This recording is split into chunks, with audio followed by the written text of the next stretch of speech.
আসসালামু আলাইকুম। আমরা আলোচনা করছিলাম নবম দশম শ্রেণীর হায়ার ম্যাথ চ্যাপ্টার 40 প্রবাবিলিটির যে চ্যাপ্টারটি আছে, খুব ইম্পর্টেন্ট একটি চ্যাপ্টার। যে চ্যাপ্টারের বেসিক 1 পার্টটি আমরা দেখেছি। আজকের ক্লাসটি হচ্ছে বেসিক 2 ক্লাস, অর্থাৎ বেসিকের সেকেন্ড পার্ট। অলরাইট, অলরেডি গত ক্লাসে আমরা 1 থেকে 4 নং পয়েন্টগুলো, বোর্ডে যে পয়েন্টগুলো দেওয়া আছে, যে সেগমেন্টগুলো দেওয়া আছে, 4টি সেগমেন্ট নিয়ে অলরেডি আমরা আলোচনা করেছি।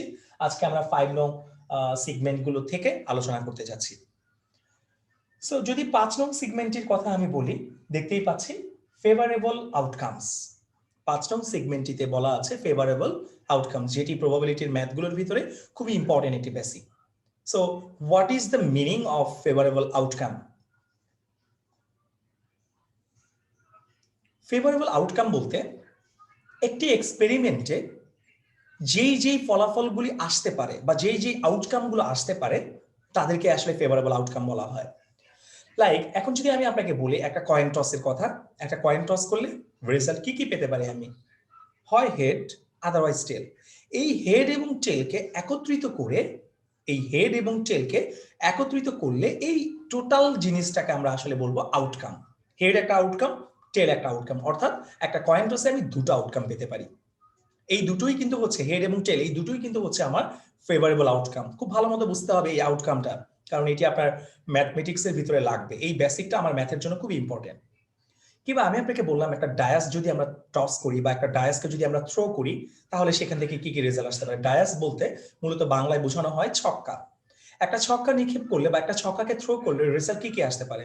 1 থেকে 6 পর্যন্ত যে কোনো একটা আসতে পারে, অর্থাৎ 1 2 3 4 5 6 যে কোনো একটা রেজাল্ট পাওয়ার পসিবিলিটিস বা যে কোনো একটা রেজাল্ট মানে যে কোনো একটা আউটকাম পাওয়ার পসিবিলিটিস গুলোকে আমরা আসলে বলবো ফেভারেবল আউটকাম। অর্থাৎ কোনো এক্সপেরিমেন্টে যা ঘটতে পারে বা যা আসতে পারে, সেই আউটকাম গুলোকে একত্রিত করে বলা হয় favourable outcomes. Alright, favourable outcomes এর পরে আমি দেখতে পাচ্ছি দুটি টপিকস বলা আছে। ফেভারেবল আউটকামস এর সাথে আমার আরেকটি পয়েন্ট সংশ্লিষ্ট, সেটি হচ্ছে sample space and sample points. Favourable আউটকামের সাথে স্যাম্পল স্পেস এবং স্যাম্পল পয়েন্টসটা সম্পৃক্ত। সো আমি ফেভারেবল আউটকাম থেকেই স্যাম্পল স্পেসটা এবং স্যাম্পল পয়েন্টগুলোকে আমি একটু ক্লিয়ার করে দিচ্ছি আপনাদেরকে। স্যাম্পল স্পেস বলতে মূলত কি বোঝানো হয়? একটা কয়েন টস করলে আপনি রেজাল্ট কি পেতে পারেন? হেড এবং টেল। এই হেড এবং টেলগুলোকে একত্রিত করে একটি সেটের মাধ্যমে প্রকাশ করাটাকে বলা হয় স্যাম্পল স্পেস। হেড এবং টেলগুলোকে একত্রিত করে একটি সেটের মাধ্যমে প্রকাশ করাটাকে আসলে বলা হয় স্যাম্পল স্পেস। অর্থাৎ যে কোনো র্যান্ডম এক্সপেরিমেন্টে যা আউটকাম পাওয়ার পসিবিলিটিস আছে, সেই আউটকামগুলোকে একত্রিত করলে সেটের মাধ্যমে সেটাকেই বলা হয় স্যাম্পল স্পেস। লাইক একটা কয়েন যদি টস করতে বলা হয়, একটা কয়েন টস করলে আমরা কি পেতে পারি? হেড পেতে পারি অথবা টেল পেতে পারি। That means head for H এবং টি ফর টেল। এই হেড এবং টেলটাকে যখন আমি সেকেন্ড ব্র্যাকেট দ্বারা এইভাবে একত্রিত করে দেব, এটাকে আসলে বলা হয় স্যাম্পল স্পেস, যেটাকে বেসিক্যালি আমরা প্রকাশ করে থাকি এস দ্বারা। এই স্যাম্পল স্পেসটাকে আমরা প্রকাশ করে থাকি এস দ্বারা, এটাকে বলা হয় স্যাম্পল স্পেস। অলরাইট, সো একটা কয়েন টস করলে স্যাম্পল স্পেসটা কি হবে? এইচ কমা টি, যেটাকে আপনি সেকেন্ড ব্র্যাকেট দিয়ে জাস্ট আবদ্ধ করে দিবেন। সো এবার চলে আসি স্যাম্পল পয়েন্ট। বুঝতেই পারছেন, একটা স্যাম্পল স্পেসের ভিতরে যেই পয়েন্টগুলো থাকবে, সেই পয়েন্টগুলিকে বলা হয় স্যাম্পল পয়েন্ট। একটা স্যাম্পল স্পেসের ভিতরে যে পয়েন্টগুলো থাকবে, সেই পয়েন্টগুলিকে বলা হয় স্যাম্পল পয়েন্ট। লাইক এই স্যাম্পল স্পেসটার ভিতরে বা এই একটা কয়েন টস করলে আমি কি পেতে পারি? হেড পেতে পারি, টেল পেতে পারি। সো এইভাবে জাস্ট লেখাটাকে আমরা এই পয়েন্টগুলোকে বলবো, এরাই হচ্ছে আমার স্যাম্পল পয়েন্টস। অলরাইট, এখান থেকে আমি আশা করছি এইটুকু আমরা বুঝতে পেরেছি। আমি যদিও আপনাদের পরবর্তীতে ধারাবাহিকভাবে এই ম্যাথগুলোকে আসলে ম্যাথের ভিতরে কিভাবে অ্যাপ্লাই করতে হয়, এই জিনিসগুলোকে আমি আলোচনা করব। আপাতত আমরা যে কথাগুলো বলছি, সেই কথাগুলোর সাথে সাথে শোনার এবং বোঝার চেষ্টা করব, সাথে সাথে লিখে নেওয়ার চেষ্টা করব। অলরাইট, সো নেক্সট চলে যাচ্ছি আমি সার্টেন ইভেন্টস এর পার্টটিতে, অর্থাৎ 6 নং যে পার্টটি আছে আমার কাছে, 6 নং পার্টটি যেটি ছিল সার্টেন ইভেন্টস। অলরাইট, তো সার্টেন ইভেন্টস বলতে আসলে কি বোঝানো হয়? ওকে, সার্টেন ইভেন্টস বলতে মূলত বোঝানো হয় যেটা সার্টেইনলি হতে পারে, যেটা নিশ্চিতভাবে কনফার্মলি যেটা ঘটতে পারে। আমি আবারও বলছি, 6 নং পার্টটি সার্টেন ইভেন্টস। সার্টেন ইভেন্টস বলতে বেসিক্যালি কি বোঝানো হয়? সার্টেন ইভেন্টস বলতে বেসিক্যালি বোঝানো হয় এমন একটা এক্সপেরিমেন্টকে, যে এক্সপেরিমেন্টের ভিতরে একটি ঘটনা বা একটি ইভেন্ট ডেফিনেটলি ঘটবে, আমরা নিশ্চিতভাবে আমরা কনফার্মলি বলতে পারি, সেটাকে বলা হয় সার্টেন ইভেন্ট। এবং যে কোনো সার্টেন ইভেন্টের ক্ষেত্রে, যে কোনো সার্টেন ইভেন্টের ক্ষেত্রে হাইয়েস্ট পসিবিলিটিস এর মানটা 1 ধরতে হয় সবসময়। যে কোনো সার্টেন ইভেন্টের ক্ষেত্রে হাইয়েস্ট পসিবিলিটিস এর মানটাকে সবসময় 1 ধরতে হয়। যেমন আগামীকাল অর্থাৎ নেক্সট ডে সূর্য পূর্ব দিকে উঠবে। টুমরো সূর্য পূর্ব দিকে উঠবে। সূর্য কি পূর্ব দিক থেকে উঠে নাকি পশ্চিম দিক থেকে উঠে? সূর্য ডেফিনেটলি পূর্ব দিক থেকেই উঠে। সূর্য কখনোই পশ্চিম দিক থেকে উঠতে পারে না। এটা চিরন্তন সত্য একটা কথা। যেহেতু এই ঘটনাটা চিরন্তন সত্য একটা ঘটনা, আমি এই ঘটনাটা ঘটার আগেই বলতে পারবো এর রেজাল্টটা 1। এর রেজাল্টটা হচ্ছে 1, কারণ এটা একটা সার্টেন ইভেন্ট, যেটা নিশ্চিত, যেটা কনফার্ম। কখনোই পসিবল না যে পশ্চিম দিক থেকে সূর্য উঠবে। অলরাইট। কিংবা আমি যদি বলি আজ পূর্ব দিকে সূর্য অস্ত যাবে, কেউ কি বিশ্বাস করবে আমার কথা? সূর্য কি কখনো পূর্ব দিকে অস্ত যায়? নো, সূর্য সবসময় পশ্চিম দিকে অস্ত যায়। আমরা ছোটবেলা থেকেই যেটা শিখে আসতেছি। সো এই যে সূর্য পশ্চিমে অস্ত যাবে বা যাওয়া, এই ঘটনাটা ঘটার আগেই কিন্তু আমি বলতে পারছি কনফার্মলি যে এটার পসিবিলিটিস কত? 1। টোটাল পসিবিলিটিস হচ্ছে 1। এটা কনফার্ম আমি।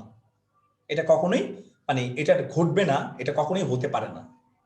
এটা ঘটবে না, এটা তখনই হবে যখন দুনিয়া টোটালি চেঞ্জ হয়ে যাবে কিংবা কিয়ামত ঘনিয়ে আসবে। অলরাইট। কিংবা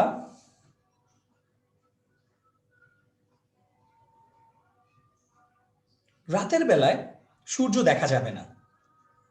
রাতের বেলায় সূর্য দেখা যাবে না। রাতের বেলায় কি কখনো সূর্য দেখা যায়? সূর্য কি রাতে ওঠে? নো, সূর্য উঠে দিনে। তাহলে রাতের বেলায় সূর্য দেখা যাবে না, তার পসিবিলিটিসটা কি? এটা টোটালি 100% ট্রু একটা কথা, যার পসিবিলিটিস 1। কিংবা একটা কয়েন টস করলে সেখান থেকে হেড বা টেল পাওয়ার পসিবিলিটিস 1, এটাও 100% ট্রু। একটা কয়েন টস করলে কখনো ছক্কার 6 আসবে না, ডায়াসের 6 আসবে না। কয়েন টস করলে এইচ বা টি আসবে, হেড বা টেইলই আসবে। কখনো 5 কিংবা 4 কিংবা 6 রেজাল্ট হিসেবে আউটকাম পাবো না আমি। এটা কনফার্মলি আমি জানি। আবার একটা ডায়াস নিক্ষেপ করলে সেখান থেকে ইভেন নাম্বার পাওয়ার পসিবিলিটিস কিংবা অড নাম্বার পাওয়ার পসিবিলিটিসও কিন্তু 1। আপনি কনফার্মলি বলতে পারছেন। সো যেই রেজাল্টটা আপনি কনফার্মলি ঘটার আগেই বলে ফেলতে পারছেন, সেটাকে আসলে বলা হয় সার্টেন ইভেন্ট। সো এবার চলে যাচ্ছি পরেরটা, ইম্পসিবল ইভেন্টস যেটা।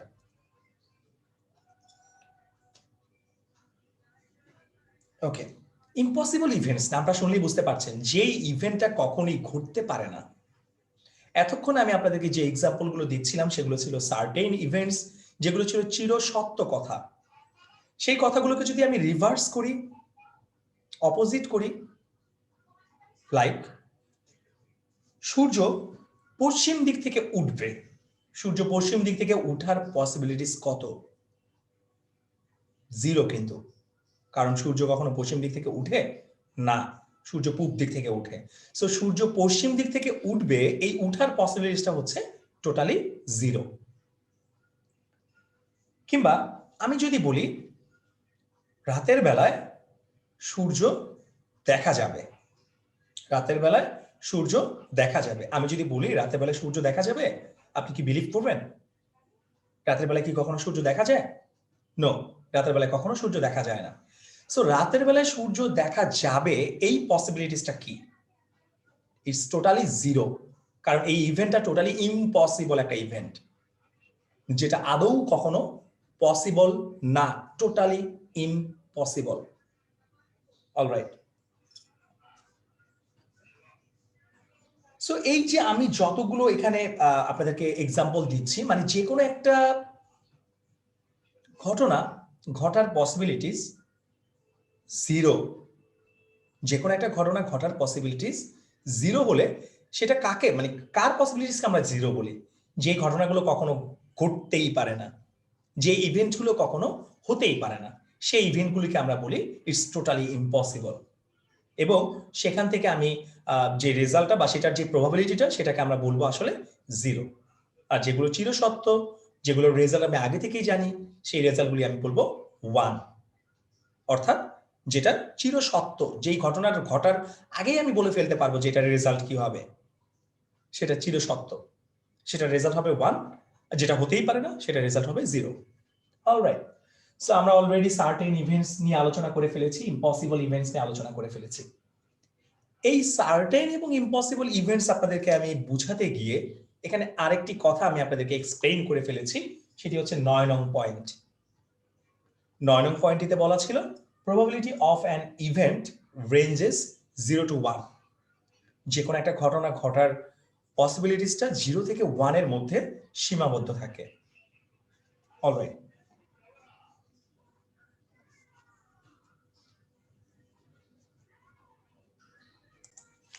অলরাইট, সো 9 নং পয়েন্টটি এক্সপ্লেইন করার আগে আমি এখানে আপনাদেরকে আরেকটি জিনিস শেয়ার করতে চাচ্ছি, সেটি হচ্ছে প্রবাবিলিটি বের করার জন্য আপনাদের একটি ফর্মুলা আছে।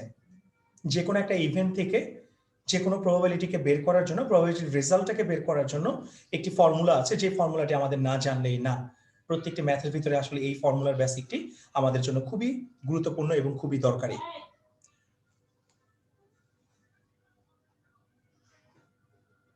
ওকে, so probability to an event, যে কোনো একটা ঘটনার প্রবাবিলিটি যদি আমি বের করতে যাই, যে কোনো একটা ঘটনার প্রবাবিলিটি যদি আমি বের করতে যাই, আমাদেরকে মনে রাখতে হবে যে এখানে একটি ফর্মুলা আছে। ফর্মুলাটি হচ্ছে number of cases favourable to the event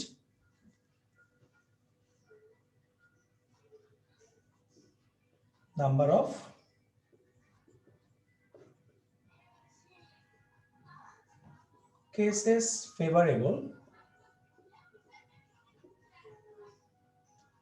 of cases favorable to the event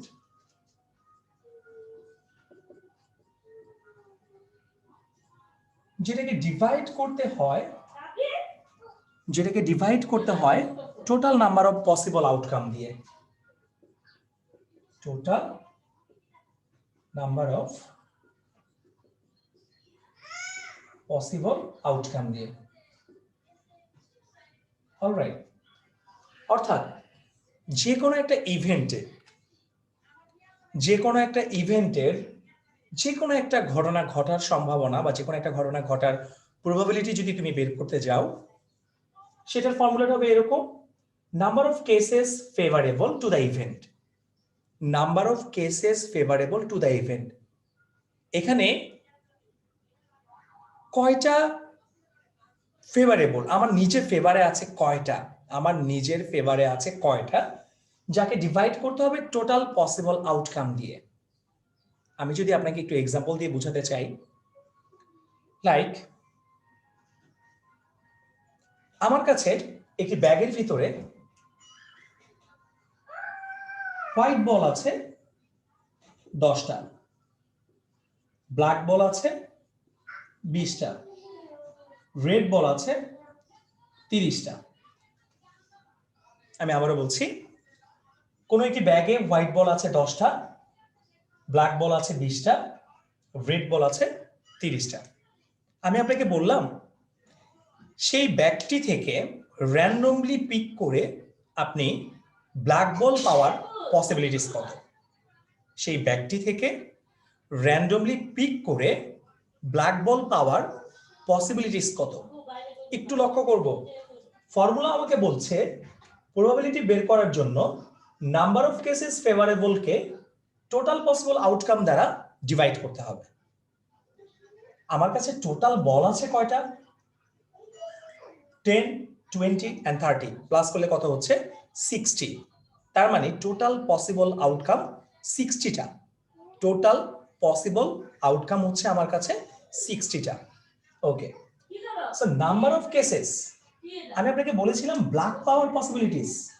আমি আপনাকে কি বের করতে বলেছি? Black power possibilities. So black power পসিবিলিটিসটা কত হচ্ছে? আপনার কাছে ব্ল্যাক বল মানে ব্ল্যাক বলের ফেভারটা কয়টা আছে? ব্ল্যাক বল কয়টা আছে আপনার কাছে? 20টা আছে। তার মানে আমি আপনাকে ব্ল্যাক তুলতে বলেছি বা ব্ল্যাক পাওয়ার পসিবিলিটিস বের করতে বলেছি।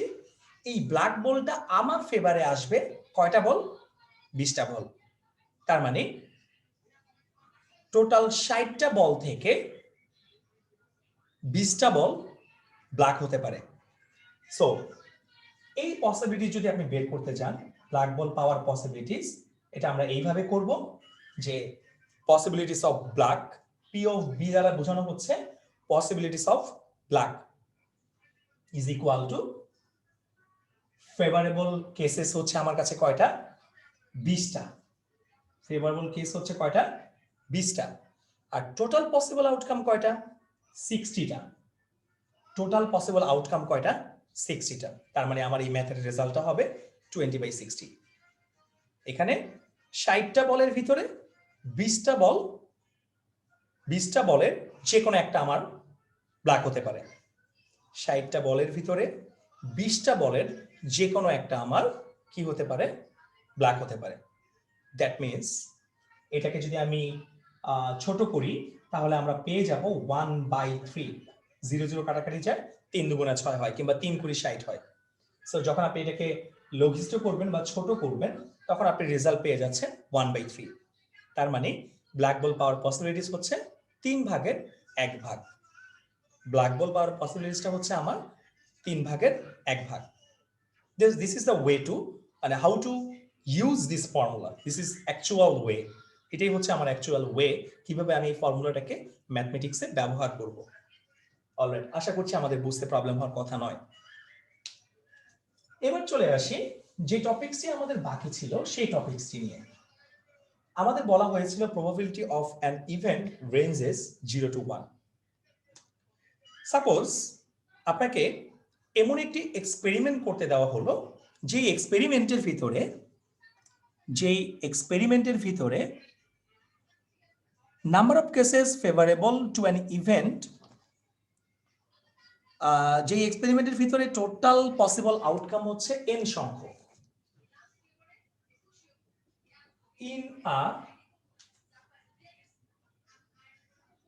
In a random experiment,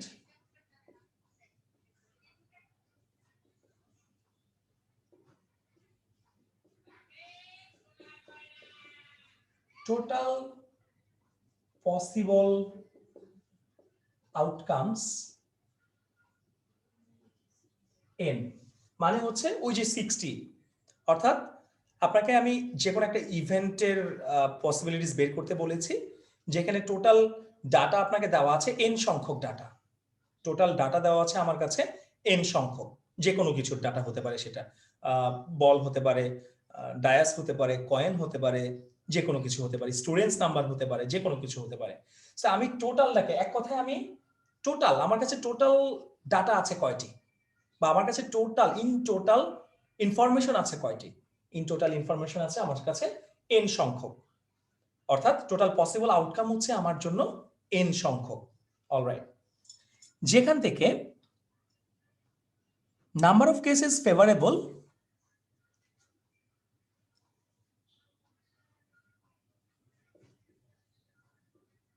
where minimum number of cases favorable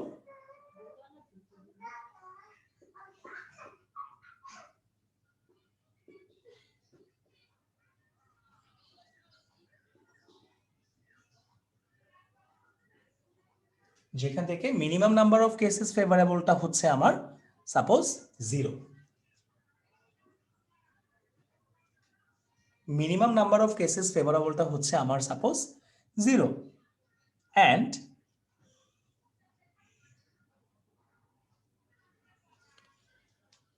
maximum number of cases ফেভারেবলটা কি হবে?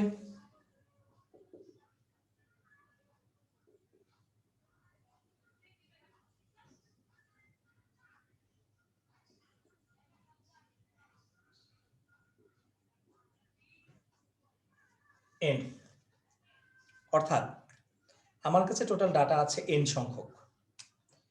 সো এই n সংখ্যক ডাটা থেকে যে কোনো একটা ইভেন্ট পাওয়ার পসিবিলিটিস বা যে কোনো একটা আউটকাম পাওয়ার পসিবিলিটিস আমার মিনিমাম কি হবে? মিনিমাম 0 হবে। আমি আপনাদেরকে সার্টেন ইভেন্ট বলার সময় কিন্তু ব্যাখ্যা দিয়েছিলাম যে কোনো একটা পসিবিলিটিস বা যে কোনো একটা ইভেন্ট না ঘটলেও সেটার পসিবিলিটিসকে আমি কি বলে থাকি? 0 এর সাথে তুলনা করে থাকি।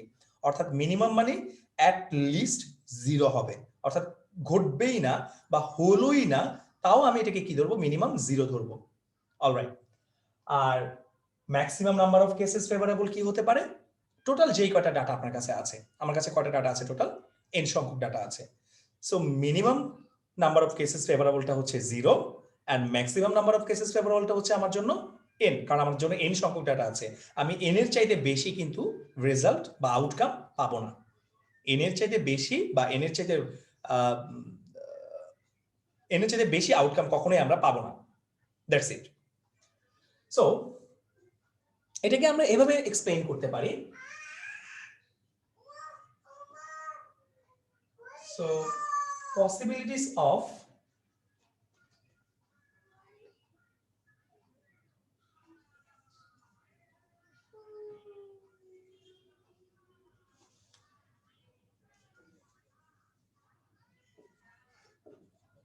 minimum probability